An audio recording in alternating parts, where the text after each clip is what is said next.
প্রার্থী ঘোষণা হতেই মালদার বৈষ্ণবনগরে বিজেপি কার্যালয়ের সামনে বিজেপি কর্মী সমর্থকদের বিক্ষোভ। এই কেন্দ্রে বিজেপি প্রার্থী করেছে রাজু কর্মকারকে। স্থানীয় বিজেপি কর্মী সমর্থকদের অভিযোগ, রাজু কর্মকার বৈষ্ণবনগর বিধানসভার বাসিন্দা নন, তিনি সরাসরি বিজেপির সাথে যুক্ত নন। প্রার্থী করতে হলে স্থানীয় নেতৃত্বকে করতে হবে, এই প্রার্থীকে তারা মেনে নেবে না। এই অভিযোগ তুলে মালদার বৈষ্ণবনগরে বিজেপি কার্যালয়ের সামনে টায়ার জ্বালিয়ে বিক্ষোভ দেখায় বিজেপি কর্মী সমর্থকেরা।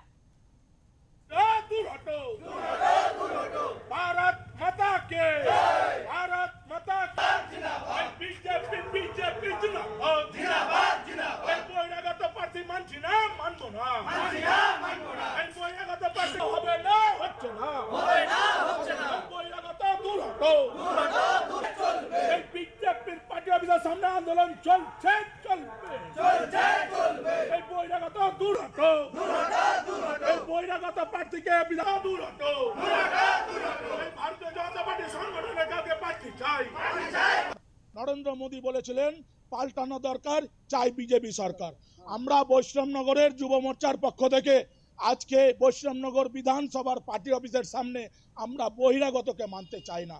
আমাদের ভারতীয় জনতা পার্টির সংগঠনের একটা কলার গাছকেও আমরা মানতে রাজি আছি, কিন্তু উনি এই বিধানসভার ভোটারও নয়, উনি বাংলাদেশি।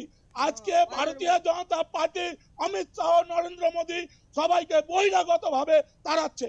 আজকে বহিরাগতকে এই বৈষ্ণবনগর বিধানসভায় প্রার্থী করেছে, আমরা মানছি না, মানবো না।